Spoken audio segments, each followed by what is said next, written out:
Direct selling हमें क्यों करना चाहिए, ये एपिसोड आपको खिलाएगा, जगाएगा और काम करने के लिए प्रेरित करेगा, बशर्ते कि आप लास्ट तक बने रहें। और अगर अभी तक आपने हमारे चैनल को सब्सक्राइब नहीं किया है तो आप नए एपिसोड्स कब आ रहे हैं, कौन गेस्ट आ रहा है, उन सब को मिस कर रहे हैं।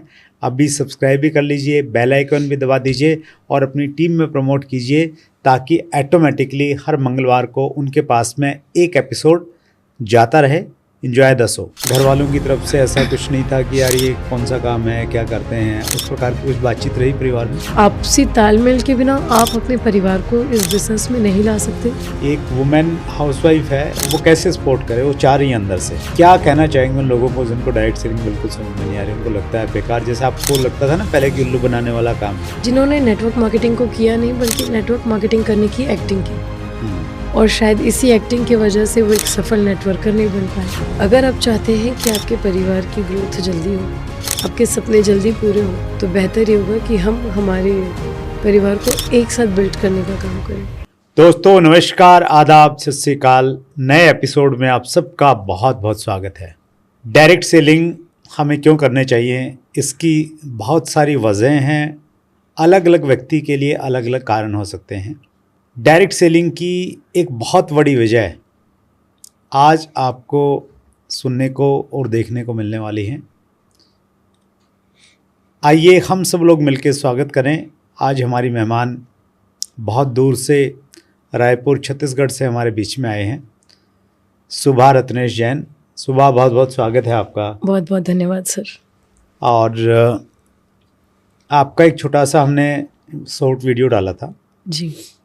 उस पे वैसे तो बहुत सारे कॉम्प्लीमेंट्स थे, कुछ मैं पढ़ के सुनाता हूँ आपको। जी। शैलेंद्र सिंह राजपूत ने लिखा है, वेटिंग फॉर दिस एपिसोड में। लर्न नेटवर्क मार्केटिंग ने लिखा है, आपके हौसले को सलाम सुबह में।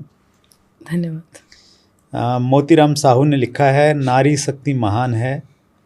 रत्नेश जी महान थे, आप भी महान हैं दीदी। उसके बाद में लिखा है रजनीकांत राठौर ने, सुभा मैम को सैल्यूट, रत्नेश जी के दूरदृष्टि को प्रणाम, क्योंकि वे छत्तीसगढ़ के पहले डिस्ट्रीब्यूटर थे। इंतज़ार रहेगा मैम आपको सुनने के लिए। बुटू विनोद साहू ने लिखा है, भारत की शान को सलाम। और राज किशोर ने लिखा है, वेलकम दीदी। Thank you. सो बहुत प्यार करते हैं लोग आपसे सुभा जी, ये महसूस हो रहा है। आपकी कहानी काफ़ी इमोशनल तो है, उसमें कतई कोई दो राय नहीं है। और काफ़ी सारे लोगों को डायरेक्ट सेलिंग का एक अलग पक्ष भी देखने को मिलने वाला है। लेकिन हम शुरुआत करते हैं आपके बिल्कुल बचपन से, आपकी लाइफ जर्नी से। कहाँ जन्म हुआ, एजुकेशन, और उसके बाद में कैसे कैसे चीज़ें बदली। नाम शुभा जैन है, मैं रायपुर छत्तीसगढ़ से बिलोंग करती हूँ। मेरा जन्म भी रायपुर में हुआ है और पूरी एजुकेशन भी मेरी रायपुर में हुई है। और लगभग 2009 के आसपास रत्नेश जी के साथ मेरी शादी हुई थी। तो एक ये शॉर्ट में ही कहूँगी कि रायपुर में ही अभी भी हम रह रहे हैं। तो ये हमारा टोटल ओवरऑल अभी तक एक जर्नी यही है कि हम रायपुर से हैं। रायपुर से आप रहे, रत्नेश जी का पूरी एजुकेशन और सब जबलपुर से रहा? जगदलपुर से रहा, राइट। जब आपकी शादी हुई तो रत्नेश जी डायरेक्ट सेलिंग में ही थे? जी, रत्नेश जी लगभग पिछले 6-7 साल से वो डायरेक्ट सेलिंग में थे। तो उस समय ऐसा घर वालों की तरफ से ऐसा कुछ नहीं था कि यार ये कौन सा काम है, क्या करते हैं, उस प्रकार की कुछ बातचीत रही परिवार में? बिल्कुल रही, क्योंकि अगर मैं 2009 की बात करूं तो उस समय लोगों को ये पता नहीं था कि डायरेक्ट सेलिंग जैसा आज लोग जानते हैं वैसा नहीं जानते थे।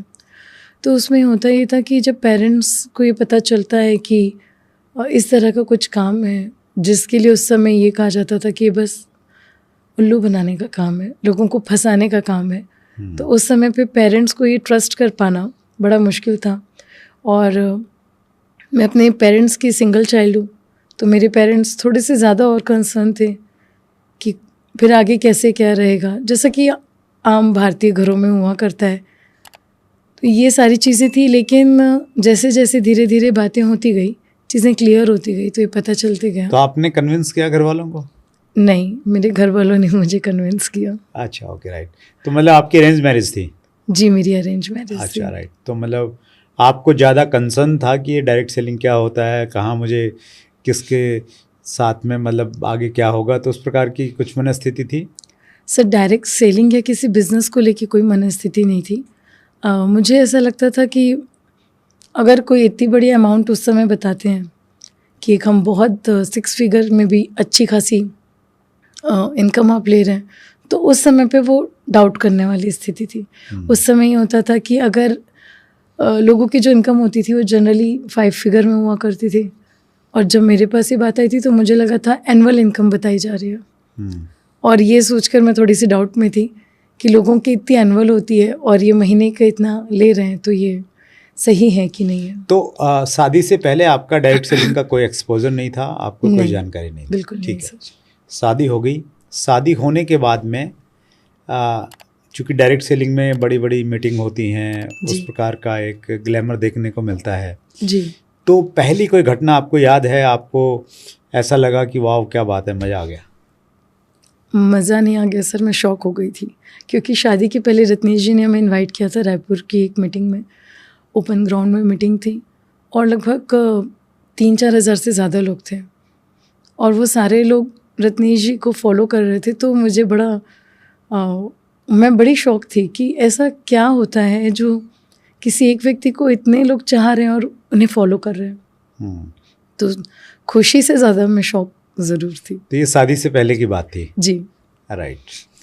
कब आपको ये लगने लग गया कि नहीं ये सही काम है और जो ये पैसा इनकम आ रहा है ये बिल्कुल सही है और ये एक बहुत अच्छा करियर हो सकता है? अगर मैं कहूँ सर कि मेरा ध्यान कभी भी इस बात को लेके नहीं था। जैसा मेरे पापा हमेशा कहते हैं कि कोई भी लड़का अगर एक बार स्टेबल अपने आप हो गया और सही तरीक़ों से मेहनत करके हुआ है तो वो लड़का दूसरा काम भी हमेशा कर लेगा। तो ये मेरे लिए मुद्दा नहीं था कि ये क्या है। मेरे लिए उस समय मुद्दा ये था कि वो व्यक्ति कैसे है, और ये मुझे ज़्यादा प्रभावित करता था कि एक अच्छा व्यक्ति के साथ मेरी शादी होनी चाहिए। ये मेरे लिए ज़्यादा इम्पोर्टेंट था। और किस्मत की बात है कि रत्नेश जी बिज़नेस में भी बहुत अच्छे थे और व्यवहार में मैंने उनके जाने के बाद शायद ज़्यादा उनकी तारीफ़ें सुनी है। 2009 में मैरिज हुई जी। स्टार्टिंग में आपका जो रोल था वो क्या रहा? आपने एक्टिवली रत्नेश जी के साथ में काम किया या घर से उनको सपोर्ट करते थे? क्या रोल रहा आपका? सर, स्टार्टिंग में अच्छी बात यह है कि इतनी दूरदृष्टि थी रत्नेश जी की। उन्होंने मुझे कभी नहीं कहा कि इन्वॉल्व हो, उन्होंने बस कहा वेट एंड वॉच। उनकी इस पॉलिसी की वजह से और फोर्स नहीं करने की वजह से शायद मैं धीरे धीरे चीज़ों को एक्सेप्ट करती गई। बस उन्होंने मुझे शादी के पहले कुछ चीज़ें कही थी कि हमारे घर में एक पर्टिकुलर कंपनी के ही प्रोडक्ट आते हैं और यही प्रोडक्ट आपको भी यूज़ करने हैं। अगर आपके कोई फेवरेट प्रोडक्ट है, बस आपको इतना करना है कि आपको अपने उन प्रोडक्ट को छोड़ना होगा। और शादी के बाद जब मैंने उन प्रोडक्ट को यूज़ किया मुझे कोई कमी लगी नहीं। और शुरुआती दौर तो मैं ये कहूँगी कि इतना ज़्यादा ग्लैमरस था कि जनरली और अगर किसी और बिज़नेस में रत्नेश जी होते तो शायद इतना ग्लैमरस जीवन हम नहीं जी रहे होते। राइट। तो आपका रोल बहुत एक्टिव नहीं रहा, आपने बस घर से सपोर्ट किया उनको? एक आध बार मीटिंग वगैरह में जाते थे? सर, हर मीटिंग में जाते थे। जितनी भी सेमिनार अपने आप भी मीटिंग लेते थे या रत्नेश जी के साथ ही जाते थे? जी, मैंने ली थी शुरुआत में, पर कुछ मेरा रोल उसमें कम हुआ करता था। मेरा बैक सपोर्ट ही ज़्यादा था। राइट। 2009 से आप लगातार काम कर रहे थे, सारी चीज़ें बहुत बढ़िया चल रही थी और ज़िंदगी की विडंबना यही है कि कब हमारे साथ में क्या होगा वो हमें मालूम नहीं रहता, वो ऊपर वाले की शायद किसी योजना का हिस्सा रहता है। एक दिन अचानक आपको मालूम चलता है कि रत्नेश जी इस दुनिया में नहीं रहे। उस घटना को आपने कब स्वीकार किया कि नहीं अब ये हो गया है? शायद बहुत दिन लगे और अभी भी कई बार भूल जाते हैं कि वो नहीं है। उनकी प्रेजेंस, उनका ऑरा, उनका व्यवहार सब कुछ इस तरह का था कि भले ये टूर एंड ट्रैवल का बिज़नेस है, लेकिन फिर भी हमें आदत थी कि हर चीज़ रत्नेश जी के कहने के बाद ही हम करते थे। ऐसा था कि कितना भी वो हमें फ्रीडम दे दें, पर एक आदत थी। तो बहुत दिन लग गए, बहुत दिनों तक बहुत सी कहानियाँ दिमाग में थी जो हर थोड़ी सी देर में मुझे भुला देती थी कि अब नहीं है। और इसे एक्सेप्ट करना शायद ही बस समय पे मैंने छोड़ दिया था, क्योंकि नेचुरली इसे प्रोसेस होने देने से ही मैं काम कर सकती थी। दिल और दिमाग ऐसे प्रोसेस नहीं कर रहा था। जैसा मैंने कहा कि ज़िंदगी की विडंबना यही है कि कब क्या होगा हमें मालूम नहीं है। रत्नेश जी डायरेक्ट सेलिंग में थे। अगर रत्नेश जी डायरेक्ट सेलिंग में नहीं होते, और बहुत सारे लोगों के साथ में ऐसी घटनाएं घटती हैं, घर में काम करने वाला व्यक्ति या एक्टिव अर्निंग व्यक्ति चला जाता है या हस्बैंड चला जाता है। आपने भी कुछ परिस्थितियां देखी होंगी।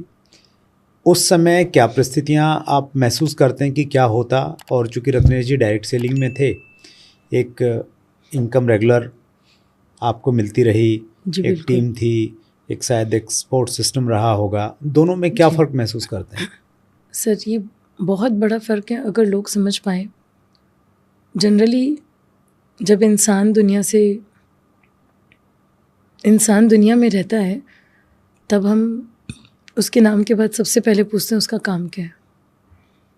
पर जैसे ही वो जाता है तो हम पूछना बंद कर देते हैं काम क्या है। हमारे लिए एक ही चीज़ ज़रूरी हो जाती है कि वो व्यक्ति बहुत अच्छा था, उसके रिलेशन बहुत अच्छे थे। लेकिन अनफॉर्चुनेटली कितने भी अच्छे रिलेशन का व्यक्ति क्यों ना हो, उस व्यक्ति के जाने के बाद में उसके परिवार की स्थिति अचानक से बहुत ख़राब हो जाती है। और क्योंकि कोविड आ चुका है, पहले हम नहीं देखा था, और मेरे आसपास के लोगों को मैंने देखा हुआ था कि किस तरह से कोविड में जब उन्होंने अपनों को खोया तो वो कितनी परेशानी में थे। मेरी स्थिति उससे बिल्कुल विपरीत थी। जैसा कि मैंने पहले बताया कि मैं मानसिक रूप से शायद बिल्कुल तैयार नहीं थी कि ये सब हो गया है, और कहीं ना कहीं मैं प्रिटेंड कर रही थी कि मैं बहुत ठीक हूँ।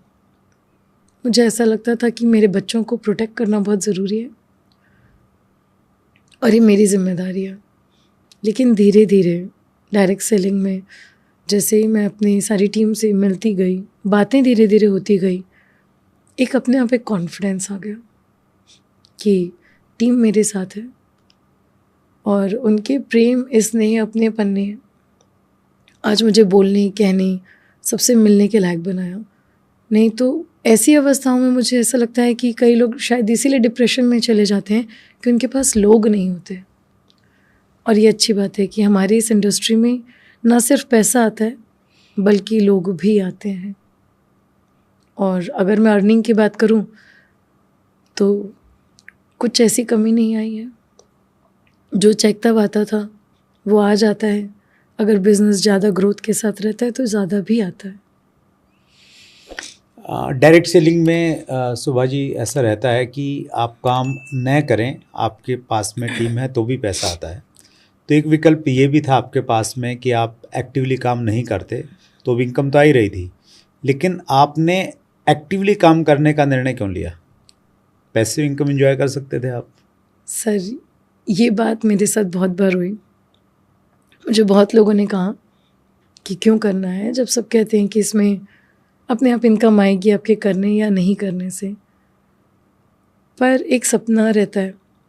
और अगर मैं बात करूं, क्योंकि थोड़े से ऑक्यूपाइड ज़्यादा रहते थे रत्नेश जी टीम बड़ी होने की वजह से, पर जो हमारी कुछ बहुत ज़रूरी बातें होती थी उनमें एक बात ये थी कि टीम के कुछ लोगों का लेवल बदलना चाहिए, हमें उनके सपोर्ट में रहना चाहिए।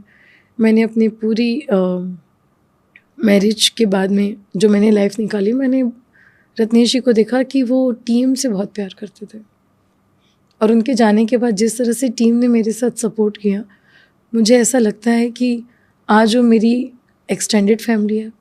और अगर मैं वहाँ नहीं हूँ तो फिर मैं कहाँ ही हूँ। और मुझे एक्टिव बनाने के लिए या इस सोच में ला पाने के लिए भी मैं फिर से ये कहूँगी कि पूरा सपोर्ट मेरी टीम का था।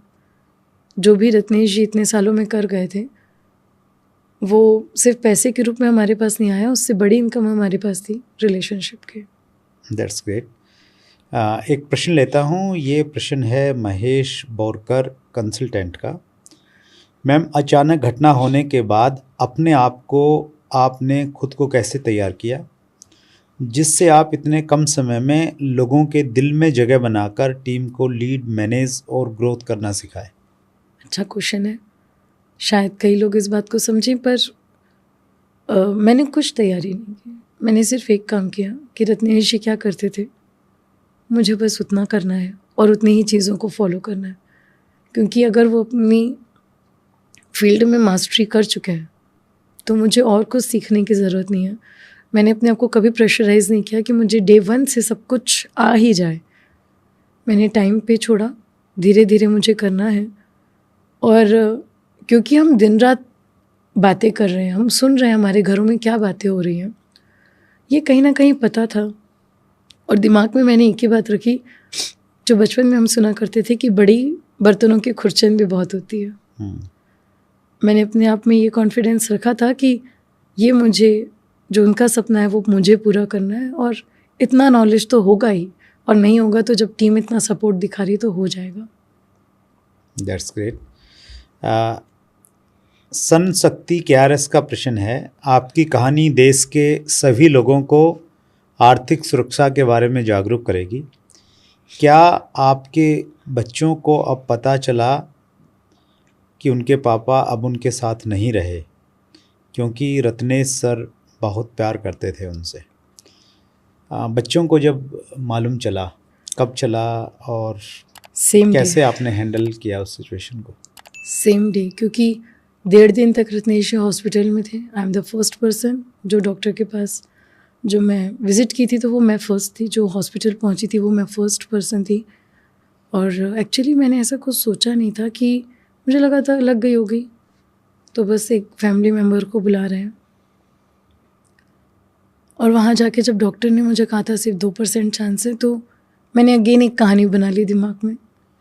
क्योंकि हम डायरेक्ट सेलिंग में बात करते हैं ड्रीम्स की, कि चमत्कार होते हैं, हम कुछ भी सोचे तो वो हो जाता है। पर कुछ चीज़ों की बाउंडेशन होती है, ये हमें समझना पड़ता है। तो 1.5 दिन तक मैं इस स्टोरी में थी कि कुछ होना ही नहीं है, सब रिलैक्स करो। वो जो भी कह रहे डॉक्टर, उनको जो भी कहना उनको समझ नहीं आ रहा, ये तो सही होने वाले हैं। हम सब सिर्फ प्रेयर कर रहे थे और पूरी टीम प्रेयर कर रही थी। जब बच्चों को मैंने उनकी नानी के यहाँ भेज दिया, हम सेम सिटी में रहते हैं, तो मैंने ये कहकर उनको वहाँ भेजा हुआ था कि मुझे हॉस्पिटल आना जाना है तो आप लोग नानी के यहाँ रहो। लेकिन जब ये बात हुई तो बच्चों को एक साथ एक ही बार में सबको पता चला था। अगला प्रश्न ले रहा हूँ। ये प्रश्न है लर्न नेटवर्क मार्केटिंग का। इस बिज़नेस में परिवार को शामिल करना क्यों ज़रूरी है और कैसे शामिल करें? क्या आपको लगता है कि आपकी अगर एक्टिव पार्टिसिपेशन थोड़ी और रहती तो थोड़ा आपके लिए अब काम करने में थोड़ी आसानी रहती? हाँ बिल्कुल, वो ज़्यादा आसानी रहती। बच्चे छोटे होने के कारण कई बार थोड़ा सा आलस में भी, ये सच्चाई है कि हम थोड़ा सा ये सोच लेते हैं कि जब हमारे हस्बैंड इतने अच्छे से कर ही रहे हैं तो हमें करने की क्या ही ज़रूरत है, थोड़ा मोड़ा तो हमें पता ही है, चल जाएगा और शायद से बैक सपोर्ट से काम हो जाए। लेकिन मैं यही कहूँगी कि जितने भी घरों में डायरेक्ट सेलिंग से जो भी घर जुड़े हुए हैं वो अपने अपने घरों को ज़रूर उसमें जोड़ें।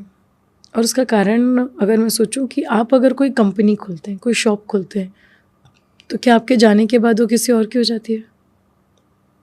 अगर नहीं तो ये भी बिज़नेस है, इसे हम बस एक साइड बिज़नेस या ठीक है हो गया तो कर लेंगे, इस एटीट्यूड में अगर रखेंगे और अपना नहीं बनाएंगे, अपने परिवार का नहीं बनाएंगे, तो आगे जब हम सोचते हैं कि सिक्योरिटी देगा, उनको ये सिक्योरिटी ट्रांसफ़र कैसे हो पाएगी?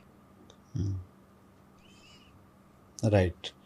तो जैसे ये प्रश्न है कि इस बिज़नेस में परिवार को शामिल करना क्यों ज़रूरी है और कैसे शामिल करें, कैसे करें शामिल? कई बार परिवार वाले लोग समझते नहीं हैं, उनको वो विज़न नहीं रहता है, मान लेते हैं वाइफ कर रही तो हस्बैंड का वो विज़न नहीं है, हस्बैंड कर रहे हैं तो वाइफ को विज़न नहीं है, क्या कह के शामिल किया जाए?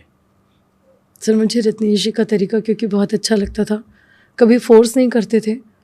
अमूमन हर सेमिनार में हम गए, लेकिन जब कभी दिक्कत रही कि आज नहीं जा सकते हैं तो उन्होंने उस चीज़ को भी समझा। तो आपसी तालमेल के बिना आप अपने परिवार को इस बिज़नेस में नहीं ला सकते और बहुत फोर्सफुली आप नहीं ला सकते।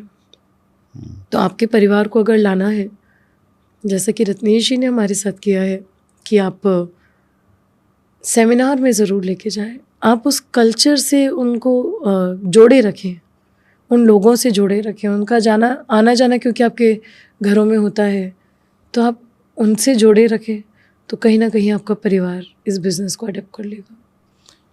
मैं अपना अगर एक्सपीरियंस शेयर करूं सुबह, तो जब मैंने डायरेक्ट सेलिंग की शुरुआत की तो बच्चे बहुत छोटे थे और सुदेश उस समय गवर्नमेंट जॉब में थी, तो फिज़िकल प्रेजेंस तो उनकी नहीं हो पाती थी। तो मैंने कैसे जोड़ा उनको, मैं जो बुक्स पढ़ता था तो वो मैं बुक्स उनको दे के जाता था कि ये बुक्स है और इस पे मैंने कुछ तैयारी करनी है, कुछ टॉपिक तैयार करना है, तो आप इसको पढ़ लो और इसमें जो जो आपको अच्छे पॉइंट लगे उनको हाईलाइट कर लेना।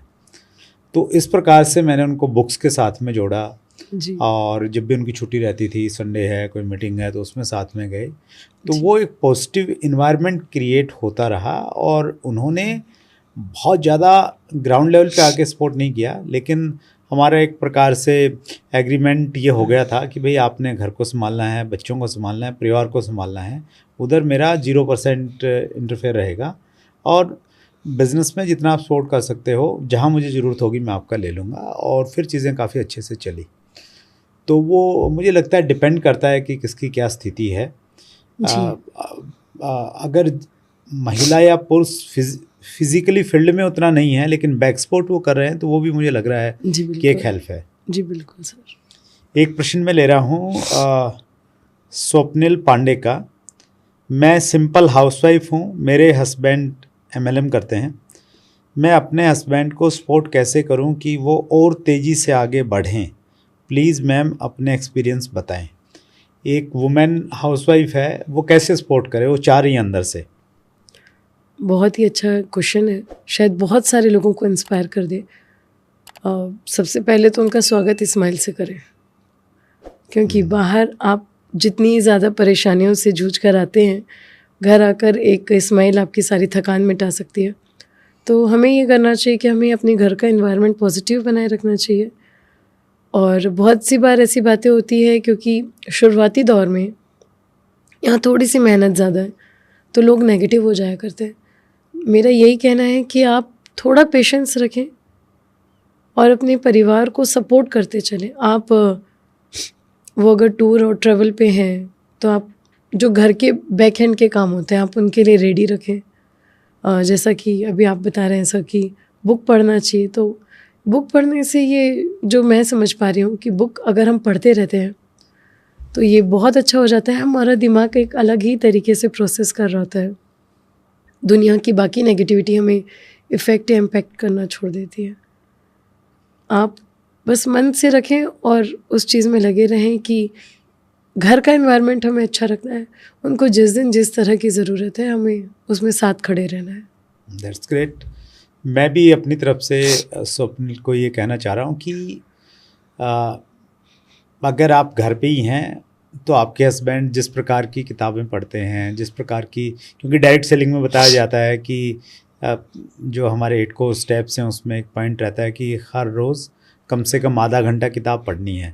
तो कोशिश करें कि आप दोनों एक ही किताब पढ़ें। ऑडियो वीडियो सुन रहे हैं तो वो भी साथ में सुने, तो एक तो आपका डिस्कशन का पॉइंट बहुत रहेगा। इस चीज़ को सुबह मैं बहुत फॉलो करता हूँ।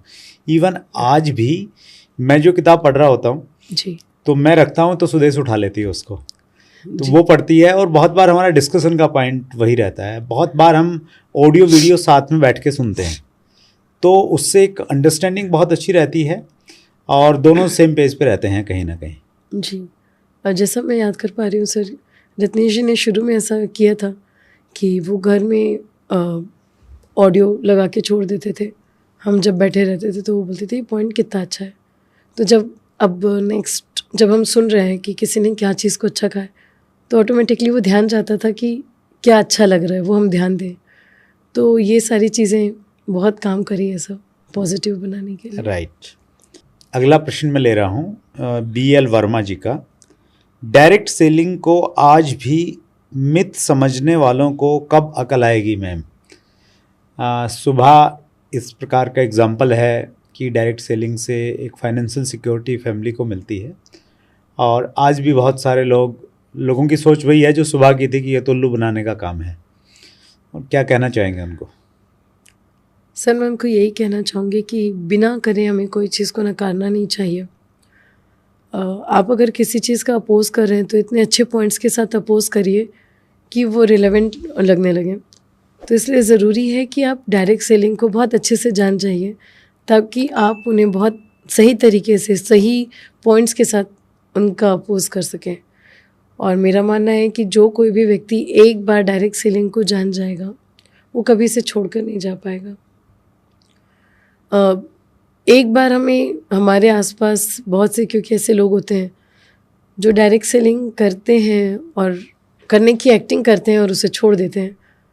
तो मैं यही कहूँगी कि आप उनको मत देखिए जो असफल हुए हैं, आप उनको देखिए जो इस इंडस्ट्री में सफल हुए हैं, तो शायद आप सफलता की ओर ज़्यादा बेहतर तरीके से बढ़ पाएंगे। जी। मेरा इसमें पॉइंट ऑफ व्यू ये है सुबह कि मैं मिस्टर वर्मा को भी ये कहना चाहता हूँ कि पहले तो आप अगर कन्विंस हैं डायरेक्ट सेलिंग से, आपका विज़न बहुत क्लियर है, आपको थोड़े डाटा की जानकारी है, थोड़े नियम कानूनों के बारे में मालूम है, डायरेक्ट सेलिंग के जो रूल्स आ गए हैं, तो आप अगर कन्विंस हैं तो आप बहुत सारे लोगों को कन्विंस कर लेंगे। क्योंकि सेल्स के बारे में एक चीज़ कही जाती है, selling is transfer of enthusiasm. अगर आपके अंदर उत्साह है तो आप दूसरे लोगों में वो स्थानांतरित कर पाएंगे। और अगर बहुत सारे लोग आपके साथ जुड़ने के लिए तैयार नहीं है, वो बिल्कुल समझने के लिए तैयार नहीं है, तो आपने कुछ ऐसा शर्त नहीं लगानी है उन लोगों से कि नहीं तू अगर मना कर रहा है तेरे को तो मैंने ज़रूर ही लेके आना है। तो मुझे लगता है कि ऐसी शर्त लगाने की आवश्यकता नहीं है। हमारे देश में इतनी ज़्यादा पॉपुलेशन है और बहुत सारे लोग हैं जो अच्छे काम की तलाश में हैं, तो उनके पास में जाइए। तो सबको लाने की आवश्यकता नहीं, और सब लोग अगर डायरेक्ट सेलिंग में आ जाएंगे तो व्यवस्था बिगड़ जाएगी। बिल्कुल राइट। अंतिम प्रश्न ले रहा हूँ मैं, और ये प्रश्न है रजनीकांत राठौर का। बहुत सारे डायरेक्ट सेलर की पत्नियां नहीं समझती, खासकर मेरी।